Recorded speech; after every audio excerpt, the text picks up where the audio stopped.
Assalamualaikum warahmatullahi wabarakatuh.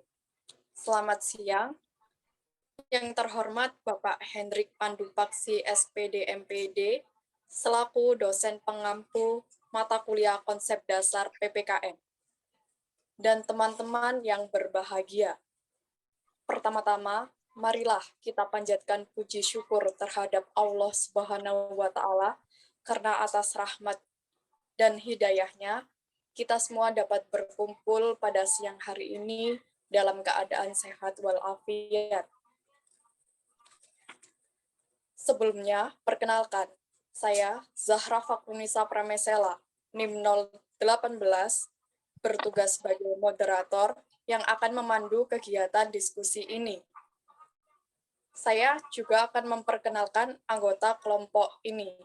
Yang pertama, Najma Tamana Nisa, NIM 003 sebagai peserta, Nur Amiratul Habibah, NIM 006 bertugas sebagai peserta, Cynthia Nurma Yunita, NIM 013 bertugas sebagai peserta, Ahmad Fatkur Rohman, NIM 015 bertugas sebagai pemateri, Meliana Eka Raya, NIM 019 bertugas sebagai notulen, Jihan Nur Fareza, NIM 022 bertugas sebagai peserta, Jihan Zatil Akmar, NIM 024 bertugas sebagai peserta, Ria Rizky Syah Putri Ayu Fadila, NIM 025 bertugas sebagai peserta, Nisrina Nur Maulidia, NIM 026 bertugas sebagai peserta, Faiza Bilkisa Az-Zahra, NIM 028 bertugas sebagai peserta, Fatima Az-Zahra Budiono, NIM 035 bertugas sebagai peserta,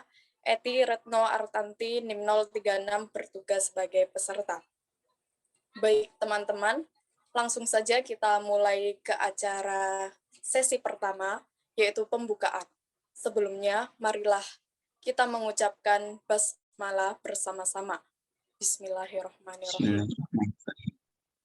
Selanjutnya adalah sesi penyampaian materi kepada Saudara Ahmad Fatkur Rahman. Waktu dan tempatnya saya persilahkan. Terima kasih atas kesempatannya, moderator. Bentar.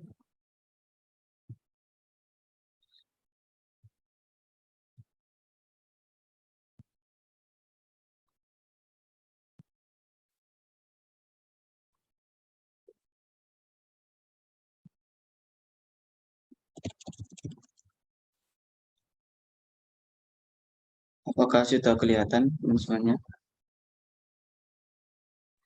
Baik, sudah. Baik, saya Ahmad Fatkur Rahman, NIM 015 sebagai narasumber atau pemateri ingin ataupun mau menyampaikan materi mengenai hakikat manusia. Yang pertama, tentunya kita harus tahu ya, apa sih hakikat manusia itu sendiri. Sini hakikat manusia yaitu makhluk yang memiliki tenaga dalam untuk dapat menggerakkan hidupnya untuk memenuhi kebutuhan-kebutuhannya. Individu yang memiliki sifat rasional yang bertanggung jawab atas tingkah laku dan intelektual sosial. Di mana hakikat manusia itu sebenarnya datang dari manusia itu sendiri untuk nama lainnya kebebasan untuk mengatur atau memenuhi kebutuhan-kebutuhan yang ditanggunginya itu berdasarkan tingkah laku dan intelektual dan sosial. Yang kedua, kemanusiaan. Bedanya apa sih antara hakikat manusia dan juga kemanusiaan itu? Kalau kemanusiaan merupakan sebuah sikap universal yang harus dimiliki setiap umat manusia di dunia yang dapat melindungi dan memperlakukan manusia sesuai dengan hakikat manusia yang bersifat manusiawi, di mana ini lebih ke sebuah sikap yang menyeluruh ya, atau universal yang dimiliki setiap umat manusia yang menyangkut sebuah martabat manusiawi, di mana kalau kemanusiaan itu sifat dan perilakunya ya harus manusiawi, bukan bantai-membantai. kita tahu perbedaannya ya, kalau kemanusiaan itu lebih ke sifat yang harus dimiliki oleh manusia, kalau hakikat manusia itu lebih ke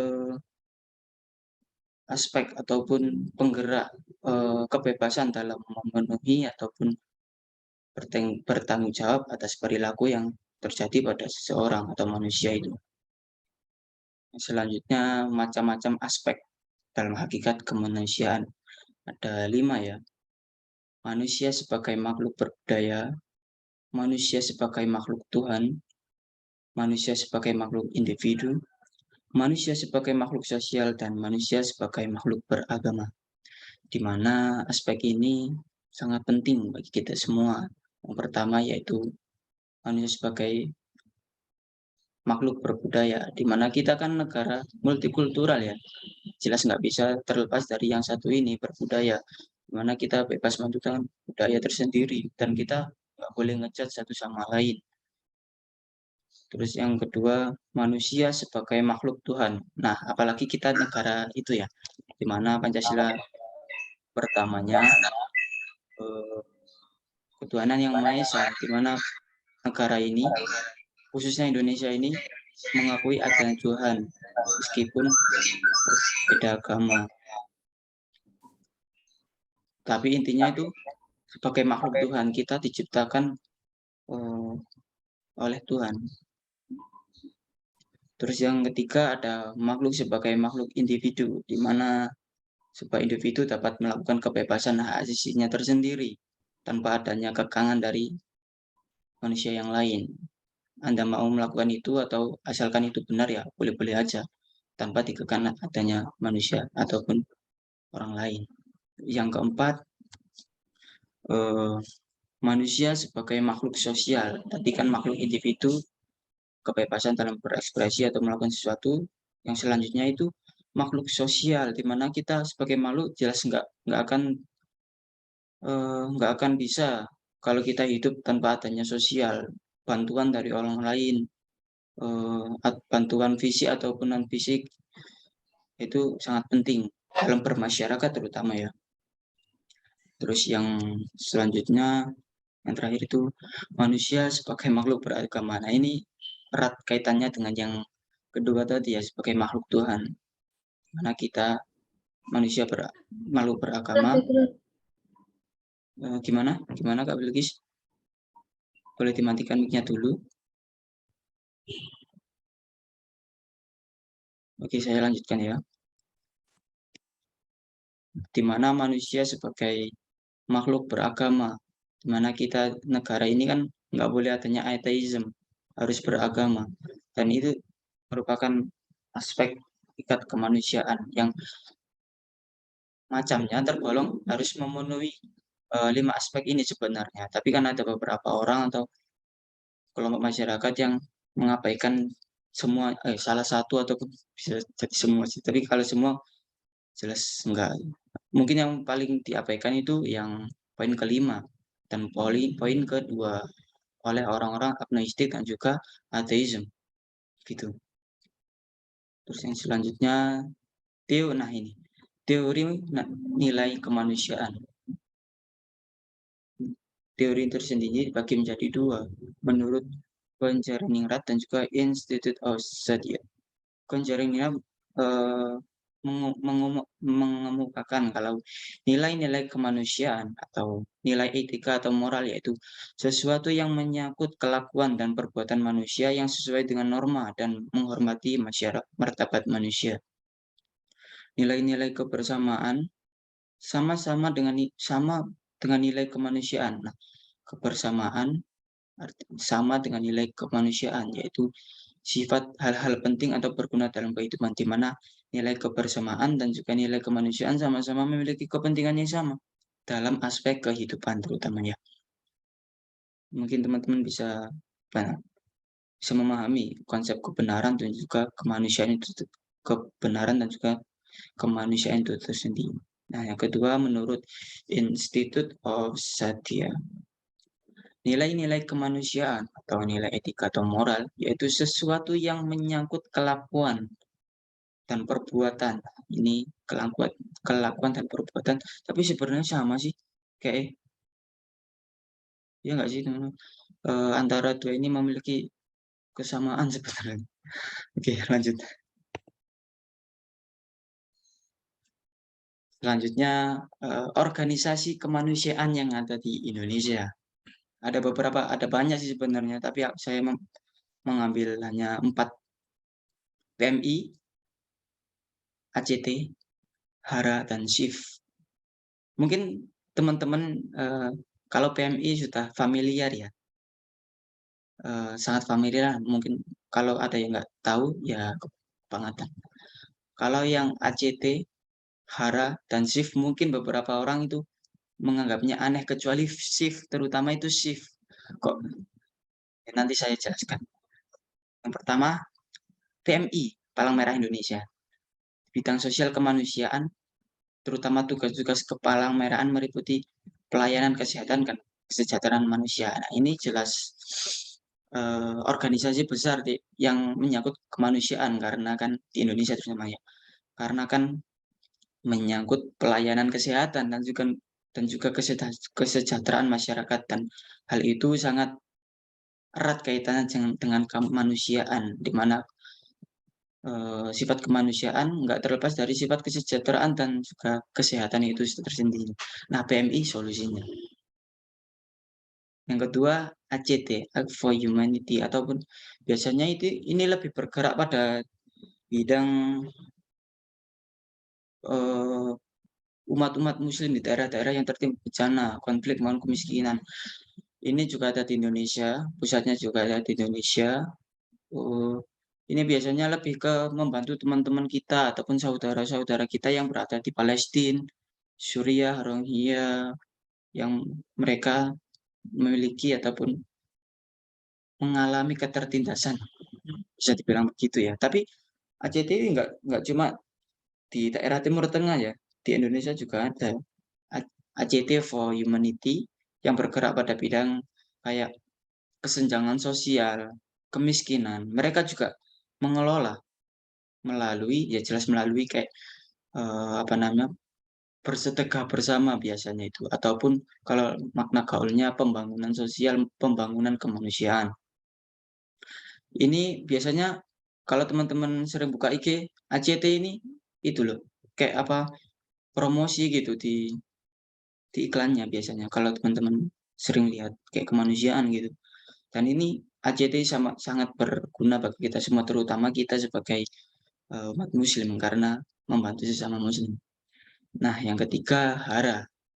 Ini sangat aneh bagi teman-teman karena organisasi penyedia data bidang pertanian dan ketahanan pangan untuk masyarakat miskin.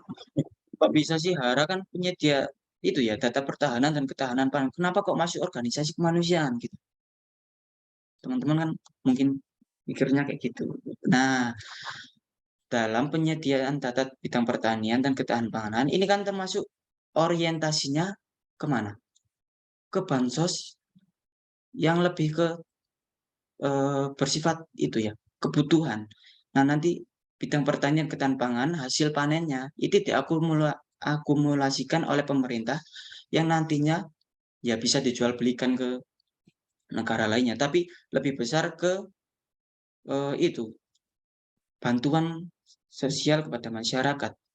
Nah, itu munculnya dari mana? Dari HARA ini.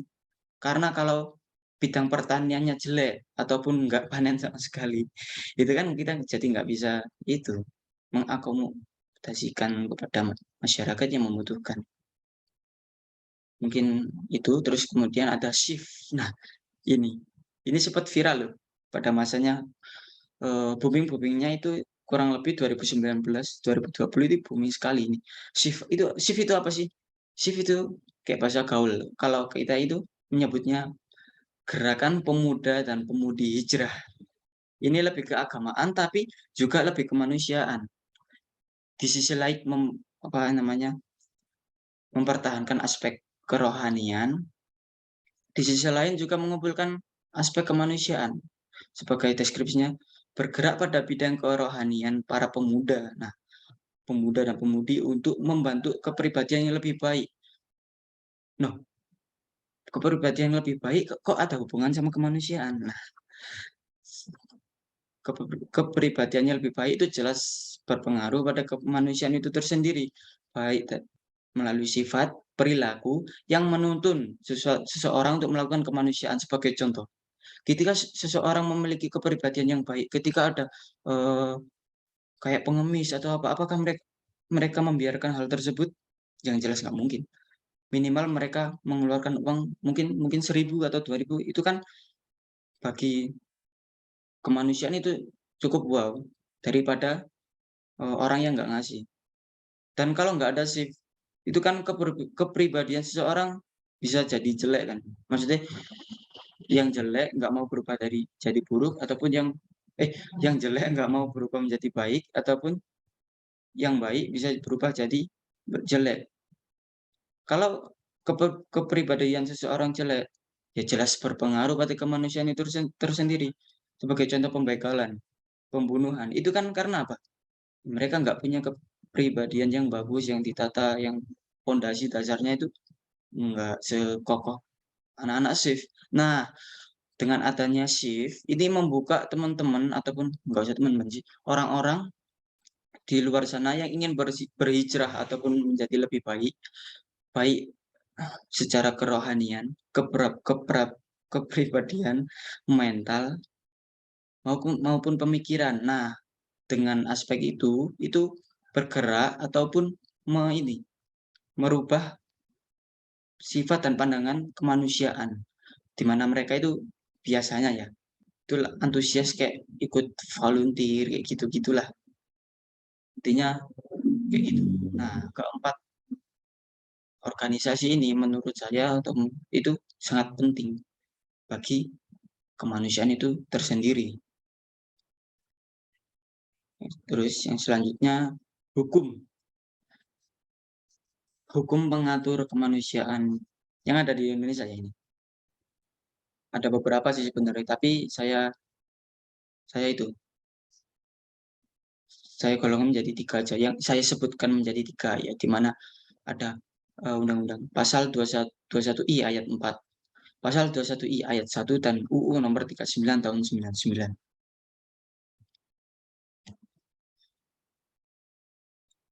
Yang pertama, Pasal 28I ayat 4, 5, menegaskan bahwa perlindungan, pemajuan, penegakan, dan pemenuhan HAM adalah tanggung jawab negara, terutama pemerintah.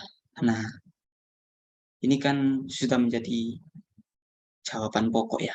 Hukum pengatur kemanusiaan di Indonesia, di mana menurut pasal ini, HAM atau kemanusiaan itu ditanggung-jawabi oleh negara, terutama pemerintah. Pemerintah itu tersendiri yang menegakkan. Terus kemudian yang kedua ada pasal 28I ayat 1. Kebalik ya sebenarnya, 1 tuh, tapi nggak apa. Setiap orang berhak hidup sejahtera, lahir dan batin, bertempat tinggal, dan mendapatkan lingkungan hidup baik, sehat, serta berhak memperoleh pelayanan kesehatan. Kalau kita memahami konteks ini, setiap orang kan berhak hidup sejahtera, lahir batin, dan mereka memperoleh tempat tinggal. Nah, ini kan termasuk aspek dari kemanusiaan tersendiri, dan juga mereka berhak memperoleh kesehatan dan pelayanan kesehatan. Di mana dengan adanya pasal ini, masyarakat itu kayak apa ya? Kayak adanya keterbukaan untuk memiliki kemanusiaan itu tersendiri yang diatur pada pasal 28I ayat 4, ayat 1. Maaf.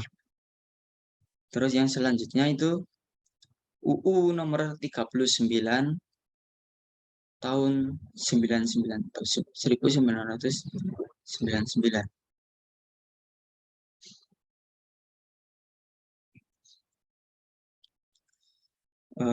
Yang satu, hak untuk hidup; 2, hak berkeluarga dan melanjutkan keturunan; 3, hak mengembangkan diri; 4, hak memperoleh keadilan.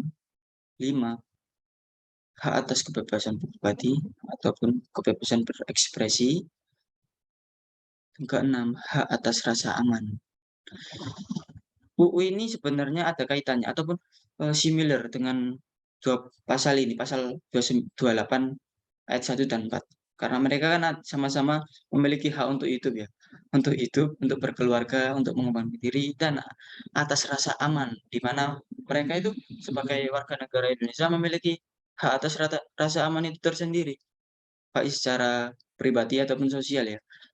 Jikalau mereka nggak membuat sebuah kericuan tersendiri. Kalau mereka membuat kericuan, terus mereka nggak mempunyai rasa aman, ya itu wajar aja, karena mereka kan rasis rasis, ya itulah. Tapi kalau mereka, apa namanya, nggak ngapa-ngapain, maksudnya nggak membuat onar, tapi mereka nggak nggak itu, nggak memiliki ataupun nggak mempunyai rasa aman, nah itu patut dipertanyakan oleh, kepada pihak yang berwajib.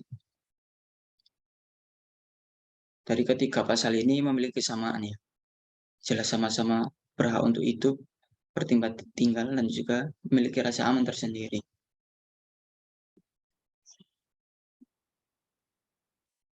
Nah, kemudian peranan kemanusiaan oleh Republik Negara Indonesia. Maksudnya itu apa sih? Peranan kemanusiaan oleh Republik Indonesia, ya maksudnya campur tangan pemerintah kita atau negara kita terhadap kemanusiaan yang terjadi, terutama bagi itu ya, di negara kita. Yang pertama ada KIPK, Kartu Indonesia Pintar Kuliah. Nah, kita kan kuliah ya. Nah, ini ada kesempatan memperoleh ini jika kita, mohon maaf, ya itu KIP kuliah akan diberikan kepada lulusan SMA atau SMK yang berasal dari keluarga kurang mampu tetapi berprestasi agar bisa melanjutkan pendidikan ke jenjang perguruan tinggi. Ini itu bagi teman-teman atau adik-adik kelas kita yang mau masuk masuk perguruan tinggi tapi mereka, mohon maaf, tidak mampu ataupun kurang mampu. Mereka bisa menggunakan program pemerintah ini, KIPK. Biasanya itu kalau KIPK itu UKT, uang UKT-nya itu rendah ataupun nggak sama sekali. Tetapi kalau bisa tetap berprestasi ya. Kan di sini ada caps lock-nya berprestasi. Nah ini. Tapi sebenarnya kalau kita lihat fenomena sekarang itu banyak orang yang mampu, banyak orang yang ya kaya lah, tapi mereka minta ataupun dapat KIPK. Ini permasalahan yang harus dibenahi sebenarnya. Terus yang kedua, ada bansos, bansos untuk masyarakat. Bantuan yang sifatnya tidak secara terus-menerus dan selektif dalam bentuk uang ataupun barang kepada masyarakat yang bertujuan untuk meningkatkan kesejahteraan. Dari kata kesejahteraan, kita sudah tahu kalau ini adalah kemanusiaan. Tapi di sini kan sifatnya tidak secara terus-menerus ya. Jadi negara itu tidak membiayai atau tidak memberikan sumbangan ataupun kemudahan secara terus-menerus, tetapi harus adanya selektif dalam bentuk uang atau barang. Maksudnya selektif itu selektif kepada masyarakat yang memang benar-benar membutuhkan hal tersebut. Biasanya itu kayak adanya sensus, kalau teman-teman paham. Sensus kependudukan. Nah, ini itu sebenarnya mereka itu di sisi lain selain mengetahui jumlah kayak KB-nya, terus kemudian sebagai indeks masyarakat Indonesia, itu sensus sebenarnya berperan sebagai itu,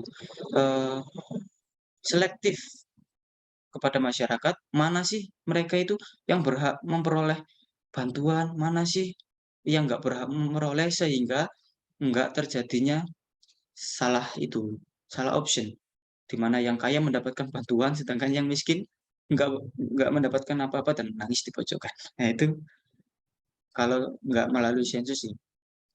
Tapi ada beberapa mungkin daerah yang mungkin sudah diasosiasikan untuk melakukan sensus terhadap masyarakat, tapi mereka itu nggak mau. Nah, ya itu biasanya menimbulkan, kekeliruan penerimaan biasanya, karena tidak adanya, apa namanya, sensus penduduk itu. Yang kedua, yang ketiga, BPJS Kesehatan. Nah, ini yang berhubungan dengan kesehatan nih. Ini kan juga erat kaitannya dengan kemanusiaan ya, di mana semua hal yang berhubungan dengan kesehatan bagi orang yang tidak mampu akan mendapatkan keringanan dari pemerintah. Ini bagi sorry sorry, bagi orang yang tidak mampu harus sama ini, karena banyak orang yang mendapatkan BPJS juga yang mereka itu sebenarnya mampu. Gunanya BPJS itu buat apa sih? Ya teman-teman sudah tahu lah. Kalau kita ke rumah sakit ataupun ya itu kan kita gratis ya. Ataupun kita mau, ada beberapa teman-temanku yang mau mendaki, mereka kan itu, apa namanya, diwajibkan membawa surat sehat. Nah, ketika dia kan dapat BPJS. Nah, ketika mau meminta surat sehat, dia itu gratis karena ya adanya sistem ini, BPJS ini ya.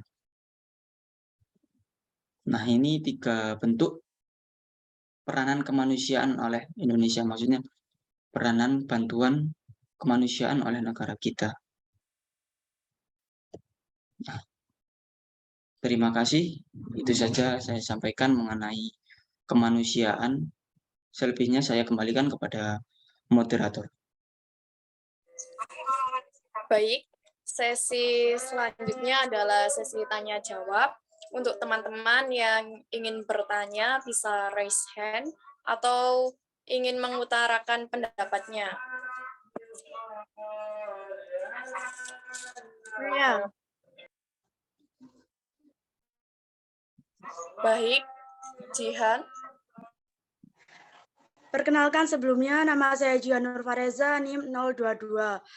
Di sini saya akan menanyakan suatu pertanyaan, yaitu tadi kan sudah dijelaskan bahwa pada undang-undang pada dasarnya kan pemenuhan HAM kan secara tegas menjadi tanggung jawab pemerintah.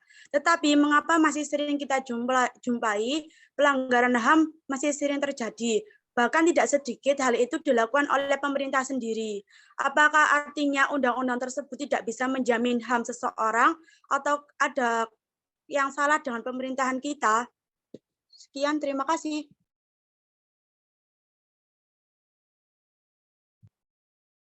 Baik, terima kasih atas pertanyaannya Kakak Jihan Nur Fareza.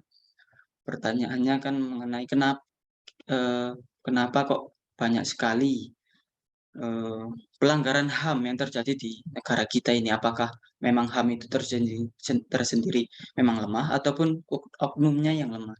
Kalau menurut saya, sebuah undang-undang itu tetap menjadi undang-undang, nggak akan bisa berubah kecuali adanya referendum tersendiri. Di mana kalau, undang-undang HAM, ya jelas itu menyangkut HAM. Loh, terus kenapa kok banyak kasus HAM yang nggak terselesaikan, kasus HAM yang ditutup-tutupi ataupun nggak mendapatkan keadilan sama sekali? Itu tergantung pada oknumnya tersendiri, tergantung pada eee penegak hukum tersendiri. Kalau undang-undangnya nggak ada yang salah, undang-undangnya malah bisa kita acungi jempol karena mereka, itu me melindungi orang-orang yang mereka nggak punya kekuasaan, lemah. Tetapi banyak terjadi pelanggaran HAM karena itu, apa namanya, penegak HAM-nya yang mungkin rusak ataupun sebagainya. Terus bagaimana solusinya? Solusi terbaik ya kita sebagai masyarakat, sebagai kekuatan utama, menurut saya, sebagai kekuatan utama ya harus turun jalan. Enggak, maksudnya ya kita harus menyadarkanlah, atasan-atasan kita ataupun kita kalau pemilu lagi kita benar-benar menyelektif ataupun filterisasi mengenai, calon kita itu benar-benar dia mau nggak sih, menjunjung tinggi hak asasi manusia, undang-undangnya berkaitan dengan hak asasi manusia itu tersendiri. Terus kalau gimana kalau nggak itu, nggak efektif? Maksudnya nggak bisa dilakukan ya secara jujur ya kita bisa melakukan turun jalan sebenarnya untuk kita kan rakyat ya, kekuatan utama kan terletak di rakyat. Kita ini sebenarnya punya kekuatan yang super power, cuma kita ditutup-tutupi ataupun di-closing oleh, pihak yang berwajib. Salah satunya jikalau, pemerintah pusat ataupun yang penegak hukum tidak mau membela atas hak asasi manusia, ya kita sebagai masyarakat, sebagai kekuatan utama, ya harus turun jalan mengingatkan hal tersebut. Mungkin teman-teman menganggap hal itu kayak, "Wah, lu itu Bro, apa namanya, lu sok keras lu." Nah, itu sebenarnya baik loh, turun jalan itu jikalau tujuan kita benar dan juga nggak rasis dalam hal tersebut. Menurut saya Kak gitu Kak Jihan. Saya kembalikan kepada moderator.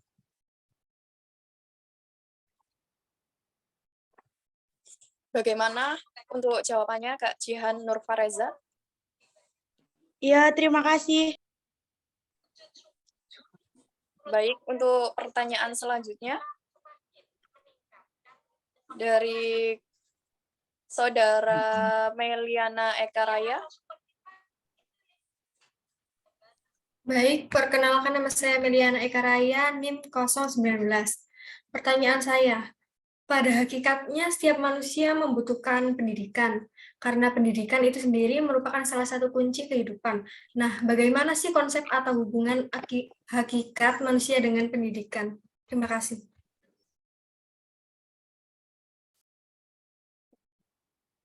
Terima kasih atas pertanyaannya Kak Raya. Eh, pertanyaannya mengenai hubungan atau interaksi antara hakikat kemanusiaan itu tersendiri dan juga aspek pendidikan. Kalau kita lihat dari sini, hakikat manusia itu secara poin besar ya, itu kebebasan untuk itu memenuhi kebutuhan kita ataupun ekspresi, kebebasan dalam berekspresi. Nah, apa sih kaitannya dengan pendidikan itu tersendiri? Itu sih.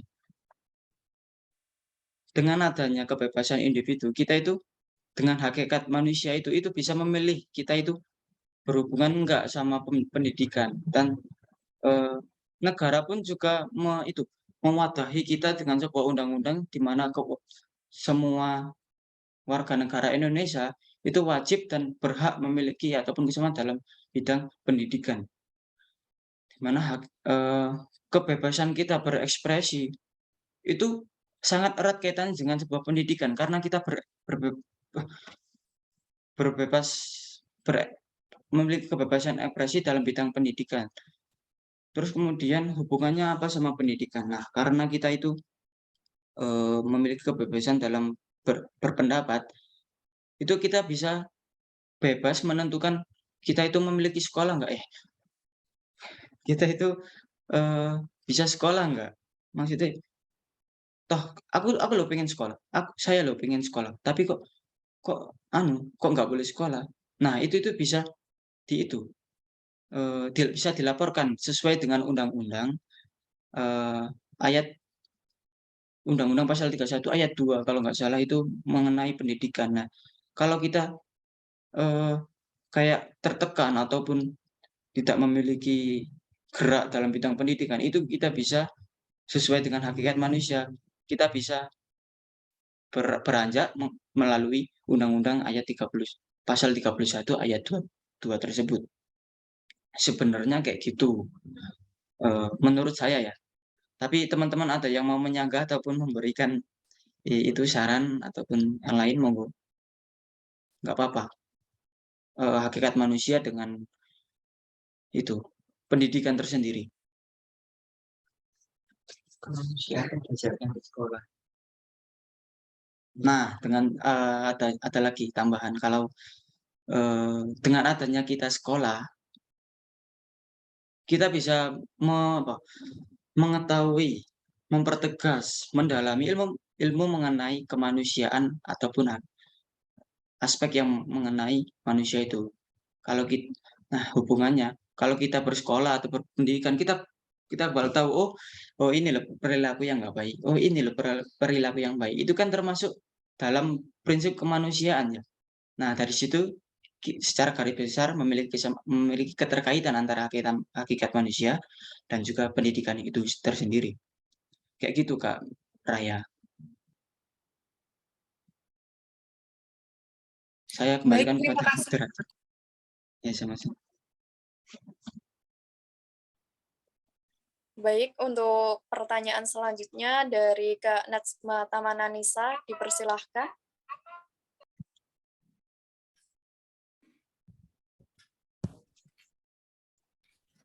Ya, baik. Perkenalkan, nama saya Najma Tamananisa, NIM 003.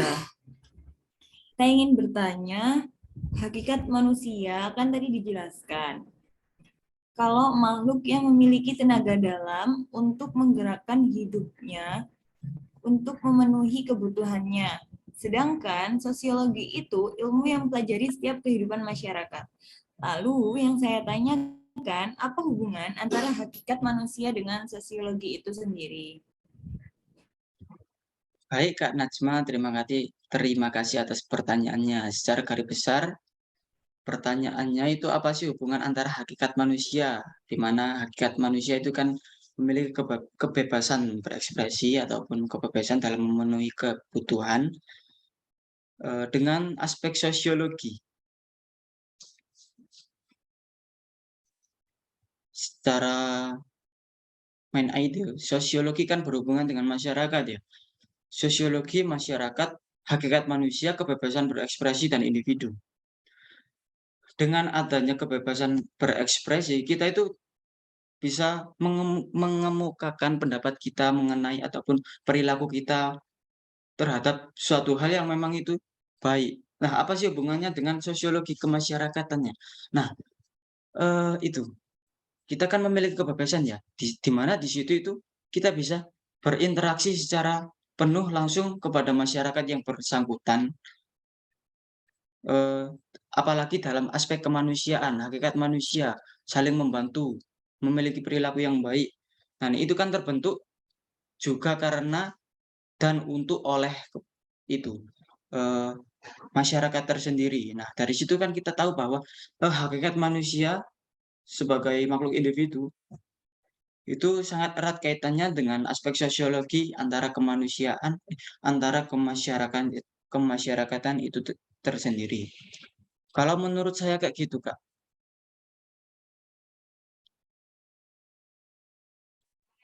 Bagaimana, Saudara Najwa? Ya, baik. Terima kasih. Baik, pertanyaan selanjutnya, Saudara Jihan Zatil Akmar, dipersilahkan.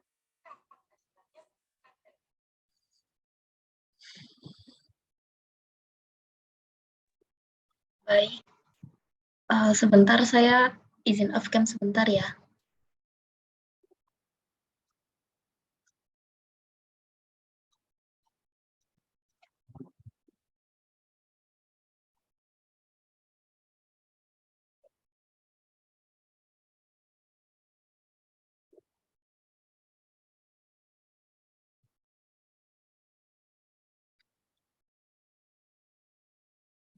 Oke, saya lanjutkan.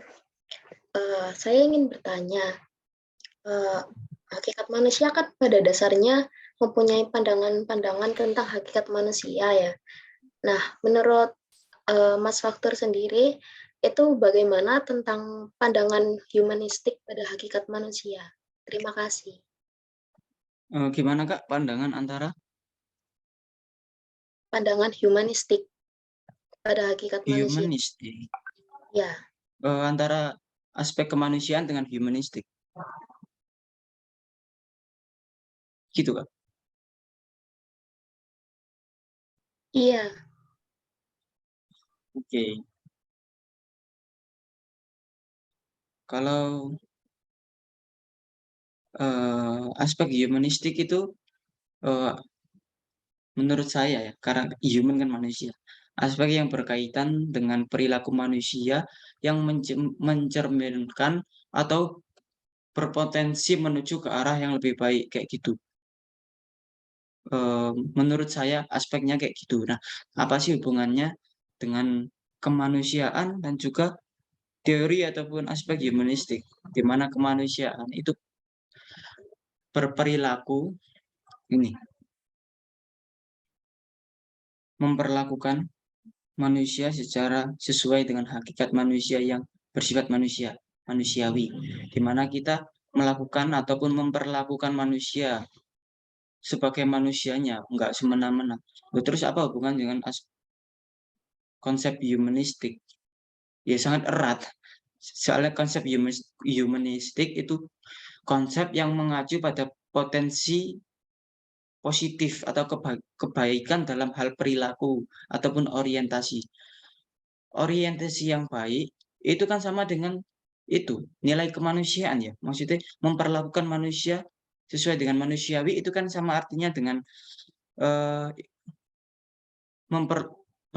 perilaku berpotensi ke arah yang positif.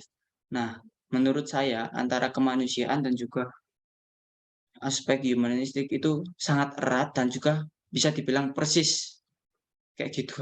Tapi kalau teman-teman ada kayak pendapat menurut tokoh ini, tokoh itu, bisalah komen, mesti speak up dan menyampaikan sarannya. Di mana saya di sini juga sebenarnya nggak terlalu paham dengan analogi konsep humanistik kayak gitu Kak. Monggo teman semuanya yang memiliki unek-unek Izin bisa menambahkan menyarankan. jawaban. Ya, Perkenalkan, nama saya Nisrina Nurmaulidia, NIM 026. Di sini saya mau menambahkan jawaban mengenai hakikat pandangan humanistik pada hakikat manusia. Pada dasarnya, pandangan humanistik itu sama dengan psikologi humanistik, di mana ia memandang manusia sebagai makhluk yang memiliki otoritas atas kehidupan dirinya sendiri. Asumsi ini juga menunjukkan bahwa manusia adalah makhluk yang sadar, mandiri, serta berperilaku aktif yang dapat menentukan segalanya. Manusia juga adalah makhluk yang mampu sepenuhnya menentukan tujuan-tujuan mereka dengan cara-cara mereka sendiri yang bisa mencapai tujuan itu. Selain itu, psikologi humanistik juga berasumsi bahwa manusia pada dasarnya memiliki potensi sendiri bagi dirinya sendiri, yaitu potensi yang baik. Sehingga dapat disimpulkan bahwa psikologi humanistik lebih percaya dengan kemampuan manusia yang dapat mengatur kehidupannya sendiri. Terima kasih. terima kasih atas sarannya Kak. Sangat berguna bagi saya. Dan itulah singkat jawaban mengenai hubungan antara keduanya, Kak Jihan. Saya kembalikan kepada moderator. Baik, pertanyaan selanjutnya dari Saudara Fatima Az-Zahra Budiono. Dipersilahkan. Perkenalkan, nama saya Fatima Az-Zahra Budiono, NIM 035. Dari PPT yang dijelaskan oleh Ahmad tadi, dijelaskan bahwa aspek hakikat kemanusiaan, yakni manusia sebagai makhluk sosial dan individu. Jadi, mengapa pada hakikatnya manusia sebagai makhluk sosial dan makhluk individu?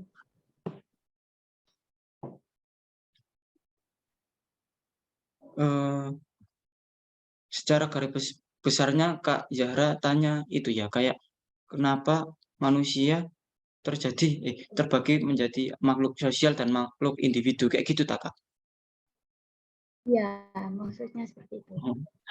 Iya. Kenapa sih manusia itu terbagi menjadi dua makhluk sosial? Ini ya. Manusia sebagai makhluk sosial dan makhluk individu. Kenapa? Nah, kita balik ke sini. Dari hakikat manusia, kita menyimpulkan karena kalau manusia itu sebenarnya dapat menggerakkan hidupnya untuk memenuhi kebutuhannya atau memiliki kebebasan ekspresi dalam menentukan tujuan hidupnya. Terus apa hubungannya dengan makhluk individu dan sosial? Nah, dari kebebasan berekspresi berpendapat mengenai kehidupan hidupnya, itu mereka bisa berselisih pendapat ataupun beda jalan, mereka mau makhluk individu atau makhluk sosial. Makhluk individu maksudnya ya, kalau kita sesuai aspek kayak yang negatifnya, makhluk individu ya kita tahu menuju ke individualisme. Kalau secara garis besar, makhluk individu kan makhluk yang mempunyai ataupun berperan penting dalam individu tersebut. Kalau saya ibaratnya saya mau saya mau ke ini ke Jawa Tengah, terus teman saya bilang gini, ngapain ke Jawa Tengah? Kenapa nggak Jawa Barat kan? Nah itu kan pendapat saya kan, saya sebagai makhluk individu ya sesuai ya semau saya lah kayak gitu umpamanya. Kalau makhluk sosial, nah ini jelas kita sudah paham. Kalau di kita dalam kehidupan ini jelas memerlukan bantuan dari orang lain, maka kita harus perlu ataupun tahu mengenai makhluk sosial, saling berinteraksi, saling tolong-menolong, ya yang kayak gitulah. Nah itulah kenapa kita itu dibagi menjadi dua, makhluk sosial dan makhluk individu, di mana individu lebih ke individu Anda tersendiri, hak Anda sendiri yang bersifat privat, kalau yang sosial itu bersifat publish, kayak gitu, Kak Zahra. Ya, terima kasih, Kak Ahmed. Gini. Baik, pertanyaan selanjutnya dari Saudara Nur Amiratul Habibah, dipersilahkan. Baik, terima kasih atas kesempatannya. Tadi kan salah satu contoh dari organisasi kemanusiaan di Indonesia kan HARA ya. Nah, saya sempat baca di internet bahwa HARA sendiri adalah sebuah aplikasi. Apakah benar, Mas Ahmed? Benar, sebuah laman atau website. Nah, pertanyaan saya, apakah dengan adanya aplikasi ini sudah merata ke seluruh daerah di Indonesia? Bagaimana kondisi daerah pelosok yang sulit akan jaringan atau kurangnya pengetahuan tentang teknologi? Begitu. Terima kasih. Terima kasih atas pertanyaannya Kak Nur Amiratul mengenai HARA, organisasi penyedia data bidang pertanian dan ketahanan pangan. Tapi sebenarnya HARA ini dikelola oleh pemerintah daerah sebenarnya itu. Bukan per individu atau per petani itu mengelola, enggak. Sebenarnya HARA itu dikelola oleh pemerintah kabupaten, Pemkab, terus disalurkan ke setiap kecamatan berupa itu subsidi pupuk dan juga subsidi itu apa namanya benih. Nah, terus pertanyaannya gimana kalau daerah pelosok itu kayak nggak ada sinyal ataupun kurang anu ya nggak mengaruh karena yang mengelola kan pemerintah daerahnya, pemerintah kota tersebut. Kalaupun daerah tersebut daerah pelosok, ya meskipun daerah pelosok, kalau jatah pembagiannya hari itu ya jelas kebagian karena sudah dikoordinasikan oleh pemerintah kabupaten tersebut. Kayak gitu, Kak. Baik, Terima kasih atas pertanyaannya. Ya. Bagaimana teman-teman? Apakah ada yang ingin bertanya lagi?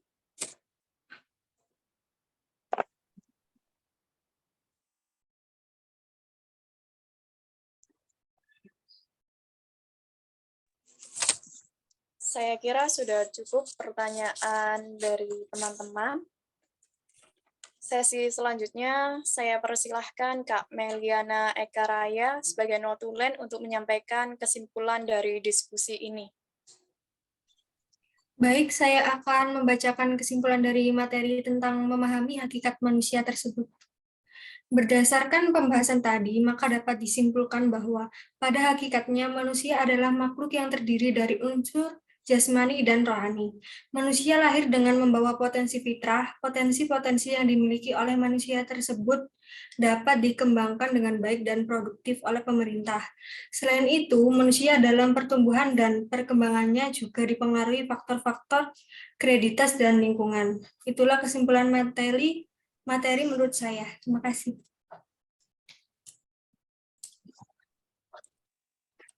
Demikian diskusi kelompok hari ini. Mari kita ucapkan hamdalah secara bersama-sama. Alhamdulillahirrahmanirrahim. Saya sebagai moderator memohon maaf atas kesalahan baik dalam bertutur kata maupun perilaku. Akhirul kalam. Wassalamualaikum warahmatullahi wabarakatuh. Waalaikumsalam warahmatullahi wabarakatuh. Waalaikumsalam warahmatullahi wabarakatuh. Terima Waalaikumsalam kasih atas partisipasinya teman-teman ya. Ya, sama-sama. Sama-sama. Sip, wis. Stop recording. Ya aku kedengar ke anjir.